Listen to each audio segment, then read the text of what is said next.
가기사는 증시 각도기. 네, 안녕하세요. 젊은 투자 증시 나침반 안지원입니다. 네, 웃지만 웃는 게 아닌 각도기 곽상준입니다. 참 쓰린 날입니다. 9월 달을 결국 이렇게 끝내는구나. 어제는 혹시 잘하면 역전하겠다, 플러스로 끝날 수 있겠다라는 희망을 가졌었는데 오늘 장을 마감하면서 텄네 이런 느낌, 터버렸어 이런 느낌. 네, 뭐 어쩔 수 없죠. 참 아프네요. 많이 빠졌어요. 근데 오늘은 지수도 많이 빠졌습니다. 그 전까지는 지수는 큰 변동이 없었었는데 오늘은 코스피가 1% 넘게 빠졌고 코스닥도 2% 넘게 빠졌습니다. 시간이 갈수록 졸졸졸졸 흘러내려가지고 올라오지 못했죠. 네. 그런데 막판에 외국인들 매수로 바뀌었더라고요. 그러더라고요. 네, 3시 반까지는 아니었는데 그래서 8거래일 연속으로 매수하다가 이제 또 매도하나 싶었는데 끝났구나 이랬는데, 근데 사실은 오전장에서도 거래소에서는 그렇게 많이 팔지는 않았어. 예, 맞아요.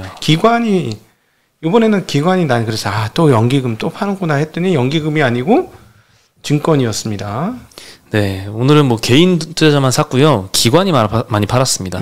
개인 투자자가 코스피에서 5,600억, 코스닥에서 4,400억 매수하면서 외국인은 코스피에서는 뭐 한 100억 정도 샀고요. 코스닥에서는 2,000억 매도했습니다.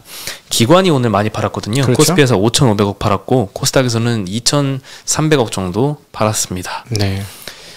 예, 오늘은 뭐 환율도 많이 올랐네요. 0.6% 오르면서 1,184원을 돌파를 했습니다. 지금 계속 그 환율의 변동성이 너무 큰, 환율을 도대체 어떻게 읽어야 될지 참 어렵습니다. 네. 근데 이제 한국 원화하고 어디 저 먼 나라 브라질 이런 데는 되게 급격한 약세를 보여주고 있고, 그리고 최근에는 엔도 조금 그렇고, 위안화는 고공이에요. 위안화는 잘 약세가 아닙니다. 네. 6.45, 46 여기서만 계속 놀고 있으니까. 옛날 6.55 할 때보다 우리는 더 높거든요, 원화가. 근데 약세인데 걔네는 더 강세니까 상당히 지금 세다고 봐야 될 것 같습니다. 네. 오늘은 이제 삼성전자를 외국인은 별로 안 팔았거든요. 420억 정도 매도했는데 기관이 2,600억 정도 매도를 했습니다. 하이닉스도 이제 외국인은 별로 안 팔았는데 기관이 400억 정도 매도를 했고요. 뭐 악재 요인이라고 하면은 뭐 최근에 트렌드포스가 4분기 서버용 디램 하향 전망치를 조금 더 하향을 했잖아요. 네. 예, 여기다가 이제 미국 정부가 반도체 업계에 기밀 정보에 해당하는 정보들을 요구를 했습니다. 뭐 주요 고객사 명단을 제출을 하라, 재고 현황, 그리고 증산 계획 이런 정보들을 요구를 했고요. 미국이 사실 이 반도체 패권을 갖기 위해서 이런 요구들을 하는 거라서 이게 미국의 경쟁사들한테 흘러간다면 국내 반도체 업체들한테는 뭐 굉장히 약점일 수도 있을 것 같습니다. 업계에서도 다 주지는 않겠지. 예. 근데 뭐 거짓말로 거짓 정보를 줄 수도 없고요. 제조 방법이나 이런 건 얘기하라는 얘기는 설마 하겠어. 네, 그래서 뭐 요거에 대한 우려도 좀 존재하는 것 같습니다. 오늘 삼성전자가 거의 2% 가깝게 하락을 했고요. 하이닉스도 1% 하락을 했고, 기타 반도체 관련된 뭐 소재 장비주들도 오늘 다 3, 4%, 많이 빠진 건 6%까지 이렇게 많이 빠진 것 같습니다. 네, 진짜 삼성전자, 하이닉스, 현대차 대형주들 1월달에 많이 올랐던 거 정말 허덕허덕하면서 개인들 정말 괴롭히네요. 그런데 이 회사가 없어지겠습니까? 그런 편안함으로 한번 생각해 보자. 네. 그냥 통 크게 위로가 안 되는 말씀인 것 같은데요. 이 회사 없어지겠어? 안 없어지잖아. 안 없어지죠. 언젠가 좋아지겠지. 이런 톤? 그렇죠. 너무 험했나요? 아니요, 뭐 팩트긴 팩트인데 그런 생각으로 조금 갖고 계셔보시죠. 예. 그리고 또 마이크론에 대해서 목표가 하향이 좀 잇따르고 있는 것 같습니다. 지금 수요일날 실적 발표를 앞두고 있으면서 지금 삼성전자나 하이닉스 주가에도 좀 영향을 끼칠 만한 이벤트이긴 하거든요. 현재가는 마이크론이 75불인데요. 레이먼드 제임스라는 투자은행이 목표가를 120불에서 100불로 하향을 했고, CT에서는 135불에서 120불로 하향을 했습니다. 물론 현재 주가보다는 꽤 높은 목표가이긴 합니다. 레이먼드 제임스는 PC 부분의 수요는 좀 약세를 보이겠지만 다른 사업 부분은 그래도 수요가 견고할 것이다 라고 언급을 했고요. 디램 관련해서 퍼져 있는 공급 과잉 비관론은 옳지 않다라고는 언급은 했지만 최근에 주가도 많이 떨어진 것도 있고요. 목표가는 어쨌든 내렸습니다. 네. 지금 앞서 왜 기관들이 이렇게 많이 팔았나 봤더니 프로그램 매도일 가능성이 상당히 커 보이네요. 그 선물이 404.90을 기록하는 데 비해서 코스피 200은 406.20. 아닌 비싼 거는 팔고 싼 거는 사는 거지. 그죠? 네. 프로그램 매수. 프로그램 매수가 안 들어간 거네. 지금 백워데이션이네요. 백워데이션? 선물가가 이게 더 낮아요. 낮아요? 선물가가 더 낮아서 백오데이션인 경우에는 시장이 좋은 적은 별로 없었죠. 네, 백오데이션도 이제 뭐 하루 정도가 아니라 뭐 한 일주일 연속으로 백오데이션 나온다. 이런 거는 조금 주의 신호일 것 같아요. 맞네. 백오데이션일 때 싼 선물을 사고 현물을 팔지. 프로그램 매도가 많이 나온 거겠네. 기계적으로. 요거 뒤집히면 반대로 그대로 행동을 할 기계적인 매도라고 봐야 되겠네요. 일단 오늘 그 기관들의 매도는. 그리고 오늘은 사실 아시아 증시는 별로 안 빠졌거든요. 홍콩은 또 많이 올랐고요. 일본도 마이너스 한 0.2% 정도로 마감을 했고 상해는 0.5% 올랐고요. 네. 홍콩은 1.5% 정도 오르고 있네요. 그러니까 우리만 좀 약세를 보이고 있어요. 그러니까는 이게 그 체력이 많이 약해진 거네요. 그 체력이 약해지니까 프로그램에 다 얻어 터지면서 장이 빠지는. 그러니까 전반적으로 다 빠졌잖아요. 오늘 그 금리와 상관된 거라든가 에너지 가격 있는 애들 빼고는 매수세 네. 있는 거 빼고는 다 빠진 거니까 예, 그렇게 보는 게 맞을 것 같습니다. 프로그램에 의한 매도. 네. 네, 그리고 오늘 사실 제일 많이 올랐던 업종은 보험 업종이었습니다. 네. 2.2% 올랐고요. 하나생명이 4.3%, DB손해보험 3.6%, 하나손해보험 2.7%, 메리츠화재 2.5% 이렇게 올랐고요. 뭐 은행도 세 번째로 많이 상승을 했습니다. 네. ETF 기준으로 1.9%나 상승을 했고요. KB금융이 3%, 하나금융 2.3%, 기업은행 2%, 신한지주 1.5%, 카카오뱅크도 1.3% 상승을 했습니다. 저희에서 많이 언급했던 참 그 얘기할 때 아무도 귀담아 듣지 않고 바보냐? 이런 분위기였는데 근데 진짜 바보예요. 왜냐하면 이런 업종들이 올라도 다른 쪽에서 하도 깨져가지고 9월달은 마이너스예요 지금. 그렇죠. 네. 예, 그리고 요 금리가 오늘 많이 올랐잖아요. 요거 차트를 한번 보여드릴게요. 네. 일단 미국채 2년물과 10년물인데요. 둘 다 많이 올랐습니다. 특히 네. 2년물은 최근에 상승세가 굉장히 가파릅니다. 네, 뭐 금리 인상 전망이 당겨왔기 때문인 것 같고요. 일단 중국의 전력 쇼크로 인한 원자재 그리고 뭐 유가 상승으로 인한 비용 인플레이션 압력이 좀 올라가면서 미국 10년물 국채 금리 상승에도 좀 영향을 준 것 같고요. 추가로 이제 파월 의장이 상원 청문회 모두 발언을 사전 공개했습니다. 네. 네, 인플레 상승이 몇 달간 계속되겠지만 목표치인 2%를 향해 떨어질 것으로 예상을 한다. 근데 만약에 안 떨어진다면 금리를 인상을 할 것이다. 뭐 이렇게 대응을 하겠다라고 밝혔습니다. 뭐 상원 그랬어요? 네, 이런 발언이 오늘 잠깐만 그럼 10년물 지금 더 올랐겠는데? 제가 그래서 여기 들어오기 전에 뽑은 게 현재 1.53% 정도. 그러네. 됩니다. 역시 그런 발언을 들었으면 안 오를 수가 없지 금리가. 네. 최근에 안 그래도 뭐 금리 인상에 대한 뭐 점도표도 그렇고 많이 올라가고 있는데 여기다가 이런 발언까지 공개가 먼저 되면서 네. 뭐 정확한 건 내일 뭐 청문회를 한번 직접 들어봐야겠지만 뭐 어쨌든 모두 발언을 사전 공개한 거니까. 사실 상당히 충격적입니다. 네. 상당히 충격적인 얘기예요. 왜냐하면 그동안의 태도하고는 전혀 달라요. 그렇죠. 어조가 조금 새로운 어조가 나오긴 했습니다. 실제로 그렇게까지 얘기할지는 모르겠지만 일단 뭐 금융주 가지고 계신 분들은 축하드리고요. 그럼에도 불구하고 나머지 상황들은 생각보다 네, 사실 뭐 오늘 아침에 초반 장만 해도 은행주가 많이 안 올랐었거든요. 네.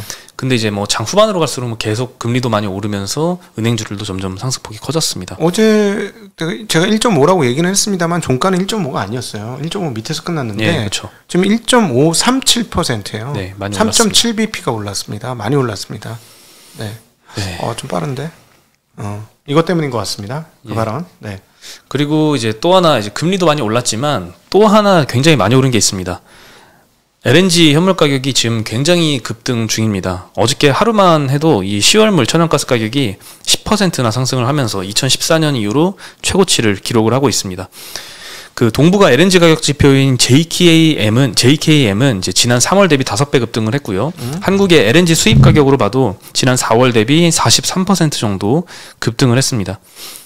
그리고 한국가스공사가 오늘 14%나 상승을 했거든요. 네. 어저께 수소사업 비전을 발표를 했는데요. 2030년에 영업이익 3조 원을 목표로 하고 있다. 이 3조 원은 천연가스 국내 도매 사업으로 1조 원, 해외 자원개발 1조 원, 수소사업으로 1조 원 달성을 하겠다고 밝혔고요. 유진투자증권에서 리포트가 나왔는데 국제유가나 이제 LNG 가격 상승에 의한 펀더멘털 개선 그리고 수소 신사업 추진을 통한 밸류에이션 확장이 기대된다라고 하면서 목표가를 36,000원에서 6만 원으로 66%나 상향을 시켰습니다. 그러니까 이게 그냥 방구석 주식에서 신성장주로 본다 이거지. 네, 그렇죠. 네. 최근에 안 그래도 좀 주가가 많이 오르고 있는데 거기다가 기름을 부었습니다. 유진투자증권이 사실 한국가스공사에 대해서 가장 긍정적으로 목표가를 제시를 한 곳이거든요. 네. 그 다음이 이제 키움증권이고요. 51,000원입니다. 그래서 한 20% 정도 차이가 있긴 합니다. 그리고 오늘 이 전기가스 업종이 오늘 두 번째로 많이 상승을 했거든요. 네. 2% 정도 상승을 했는데 이 업종 내에서 대성에너지라는 종목은 상한가를 기록을 했고요. 경동도시가스 6.5%, 삼천리 4.4%, 지역난방공사도 4% 올랐습니다. 저가 주식들 대표적인 네, 가스주들이 많이 올랐습니다. 네.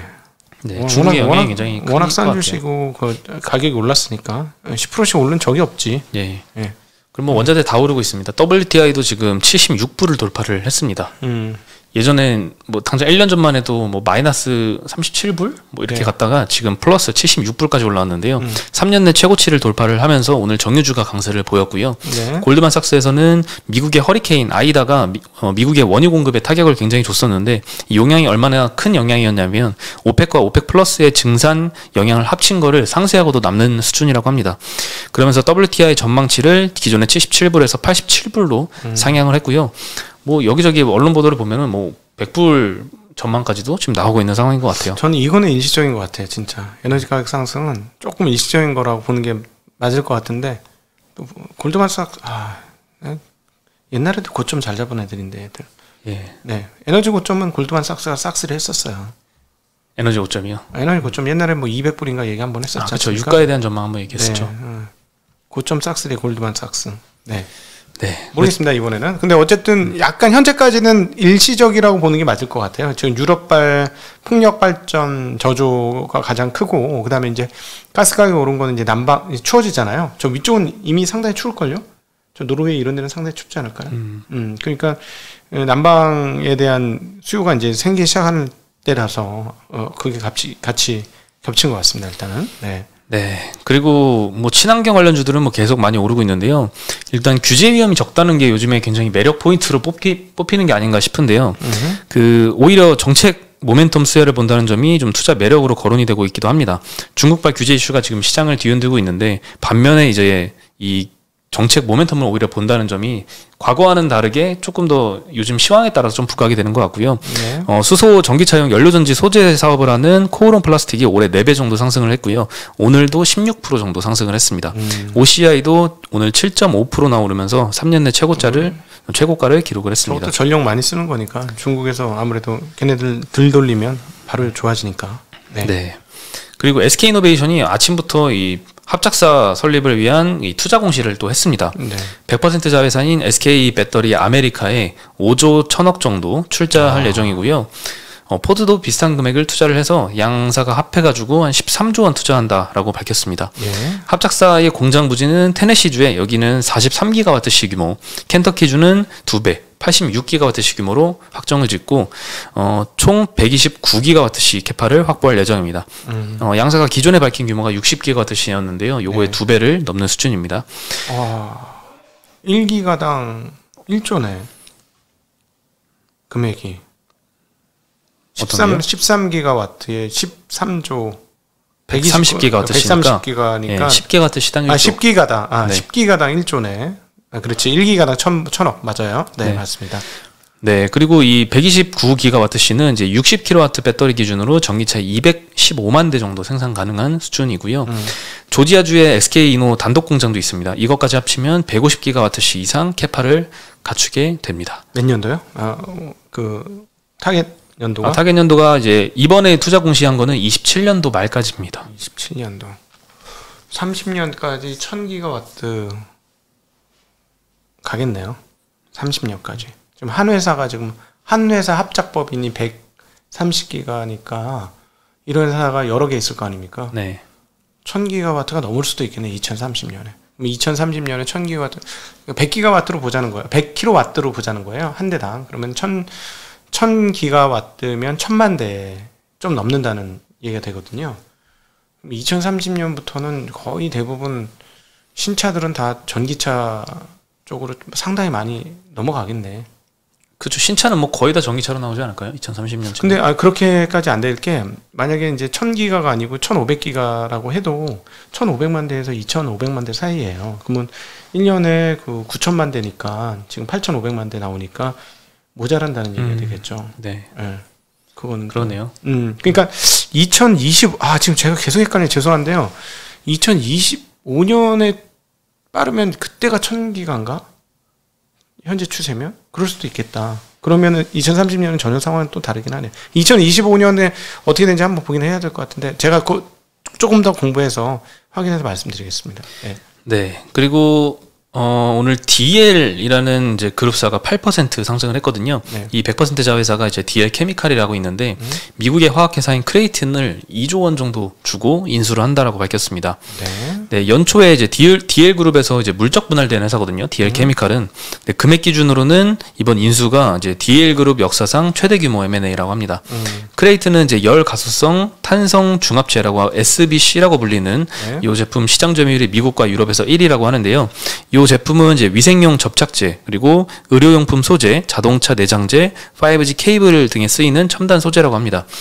예, DL 케미칼은 이제 작년에도 이 크레이튼의 수술 장갑용 합성 고무 사업 부분을 인수를 했었는데요. 이번에는 이 크레이튼까지 인수를 하면서 뭐 전통 석유화학 기업에서 이제 완전히 탈바꿈되는 모습을 보여주고 있습니다. 네. 요즘 1조가 너무너무 쉽다. 네, 그렇죠. 정말 1조가 보통 돈이 아닌데. 그렇죠. 네. 이것도 이제 다 그 회사에 있는 자금으로 활용하는 건 아니고요. 인수금융을 많이 활용을 하잖아요. 이 시장에 돈이 흘러 넘치니까 네. 이런 M&A 시장도 굉장히 활발한 것 같습니다. 네, 네. 네, 그리고 이제 먹는 코로나 치료제 임상 2상에 화이자가 돌입을 했다고 합니다. 네, 코로나 바이러스가 증식하는 데 필요한 이 단백질 분해 효소인 프로테아제 이 활동을 차단하는 방식의 치료제라고 하고요. 코로나 증상이 나타나기 시작한 초기 환자가 대상이라고 합니다. 임상에 성공하면 올해 4분기에 긴급 사용 승인을 신청할 계획이라고 밝혔습니다. 아직은 이제 코로나 백신 관련주들이 굉장히 뭐 상승폭이 많이 나오고 이랬는데 네. 치료제에 관련된 얘기도 이제 시장에서 슬슬 나오는 것 같습니다. 네. 그리고 BTS가 11월에 이 LA에서 오프라인 콘서트를 개최를 한다고 합니다. 네. 이거는 굉장히 좀 뜻깊은 소식인 것 같아요. 네네. 네, 2019년에 서울에서 콘서트를 연 게 오프라인 콘서트의 마지막이었거든요. 2년 만에 진행하는 콘서트입니다. 네. 미국 오프라인 공연은 11월 말과 12월 초에 총 4회 정도 열리고요. 7만석 규모의 공연장에서 진행을 할 예정이고요. 다음 달 말 온라인 콘서트도 물론 예정이 되어 있습니다. 다른 가수들의 공연도 점점 재개될 것으로 기대가 되면서 오늘 엔터주들이 올랐는데요. 하이브는 2% 올랐는데 YG 엔터가 6% 올랐고요. 네. JYP도 1% 상승했습니다. 네.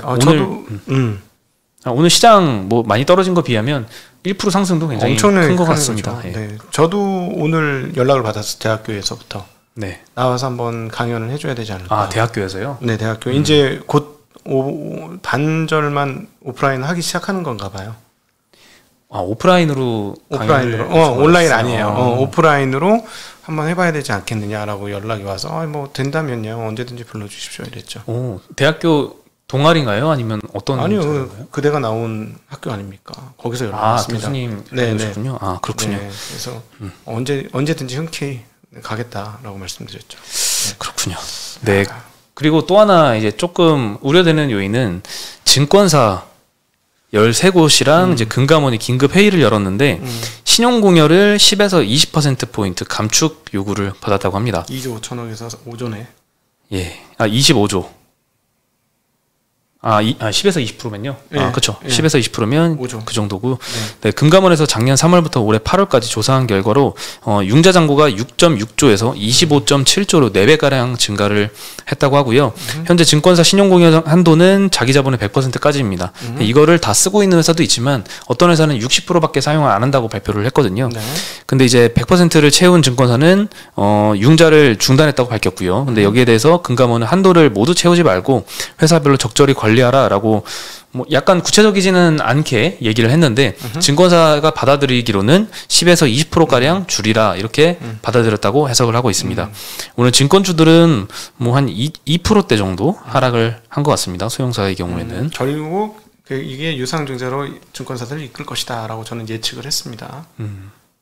앞으로 대대적으로 증권사들의 증자가 나오지 않겠는가. 네. 그러니까 이렇게 되는 거지. 내가 판돈을 1조 갖고 있어. 그럼 지금 현재 분위기는 1조 빌려줬는데 8천억밖에 빌려줘. 뭐 이런 얘기인 거잖아요. 네, 2천억 줄여야죠 그러면. 예, 그러니까 그래? 그럼 난 2조로 할게. 2조에서 1조 6천원 빌려주지 뭐. 뭐 이렇게 될 수 있다는 얘기죠. 네. 금감한테 혼날 것 같긴 한데. 좀 증자해서 해주겠다는 건데 뭐 하는 건데 사실은 제가 조만간에 이제 독일 책방에서 여러분들에게 드릴 얘기는 부채는 정말 조심하셔야 됩니다. 정말 제가 증권사가 증자를 하고 나서 일정 기간 지나고 나서 주식시장 거품이 끝이 올 것이다 라는 말씀을 여러 차례 드렸는데요. 이게 왜 그러냐면 결국은 증자가 결국 레버리지로 이용이 되게 되면 그게 가수요가 더 일어나는 거거든. 가수요. 그럼 그만큼 뻥튀기가 되는 거라서 가격이 뻥튀기가 되는 거라서 그거는 본질하고 좀 멀어질 수 있어서 본질하고 멀어지면 좀 위험해지는 거죠. 그래서 그건 항상 조심하셔야 될 것 같아요. 근데 지금 요즘 그 부채 관련 책을 읽으니까 이제 슬슬 한국 부동산이 걱정이 되기 시작하네요. 저는 좀 걱정이 되기 시작하네. 근데 오늘 또 이제 국회에 이제 세종 이전 관련된 법안이 통과가 됐잖아요. 네. 그래서 이제 뭐 세종은 뭐 더 오르지 않을까 이런 생각도 들어요. 세종이 아니지 국회 서여의도. 서여의도도 오르겠죠. 서여의도가 지금 뭐 고도 제한 때문에 네. 뭐 세종도 오르겠죠. 그리고 고도 제한 때문에 이제 서여의도가 빌딩이 지금 동여의도랑 양극화가 너무 벌어져 있잖아요. 그렇죠. 네. 짤막짤막한 빌딩만 있죠. 예. 네. 거기에 이제 예전에 하나남 아파트도 예전에 한번 가봤던 기억이 나는데 혼자서 가격이 안 올라 있거든요. 거기가 난리 완전 다른 동네처럼. 네. 국회가 이전하면 들썩들썩 할 수 있지. 여의도 서유도는. 그렇죠. 네. 아직 뭐 이전하려면 뭐 기한이 엄청 많이 남긴 했지만 뭐 그렇죠. 기대감은 빨리 반영되니까. 그래서 부동산 하시는 분들이 그거 몇 년 못 기다려 하고 들어가겠죠.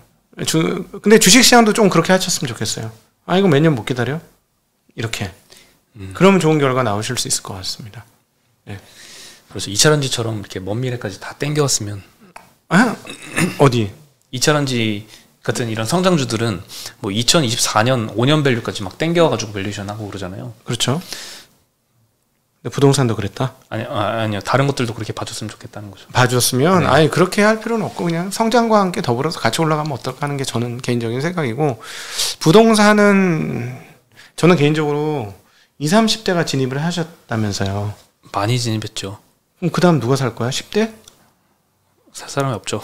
그거는 주식시장으로 환원해보면 되게 위험한 사인이잖아요. 루카스인가? 또 이름 생각 안 나네. 그 외우려고 몇 번이나 외웠는데, 케네디의 할아버지인가 하는 사람이 그 월가의 투자자였는데 구두 닦으러 갔는데 그 구두 닦아주는 소년이 무슨 주식을 사보라고 추천했다는 거잖아요. 그 길로 달려가서 갖고 있는 주식을 싹 팔아가지고 29년도 대공황을 피했다는 재미난 일화가 있지 않습니까? 네. 예. 근데 그게 무슨 말이냐면, 구두 닦기 하는 청년, 그 사람 비하하는 게 아니라, 그 당시에 구두 닦기 하는 소년이면, 그 뒤에 돈을 벌 수 있는 사람 누구냐 따져보면, 없을 거라는 거죠. 그러면 주식을 살 수 있는 사람 모두 다 샀다는 거죠. 그럼 그다음부터는, 위기에 속수무책이 된다는 거예요. 사자가 없으니까. 그러면, 저는 20, 30대 이야기를 듣고 조금 놀랬던 게, 그럼 그 다음은 10대가 사나? 라는 것이었어요. 10대가 살 수 없다면 매수자가 없다는 건 굉장히 위험한 사인이기 때문에, 우리 증시각도의 TV 보시는 분들은 조금 그 부분에 대한 고려를 한번 해보시면 어떨까 하는, 제가 요즘 그런 책을 읽어서 그런 것 같아. 예. 물론 이제 세부적으로 따지면 또 틀려요. 주식시장도 폭락하는데도 버티고 올라가는 애들이 있잖아요. 그렇죠. 당연히 부동산도 그렇게, 당연히 그렇게 될 건데, 그럼에도 불구하고 조금 부채의 규모가 크다면 그건 조심을 하셔야 될 것 같습니다. 제가 증권사 자꾸 이 부채 얘기를 하다 보니까 자꾸 그쪽으로 연결돼서 말씀드렸는데, 괜한 이제 올라타지 못할 거라는 괜한 불안감 때문에 무리해서 사는 것만 조금 자제하면 괜찮겠죠. 뭐 깨져도 내 돈으로 깨지는 건 상관없지. 그냥 앉아서 살면 되니까. 근데 이제 남의 돈 가지고 와서 깨지면 아주 골치 아픈 거죠. 예. 그럴 수도 있겠죠. 네. 예. 오늘 조금 길어졌네요. 네. 네, 저희는 오늘 여기서 인사드리겠습니다. 안녕. 안녕.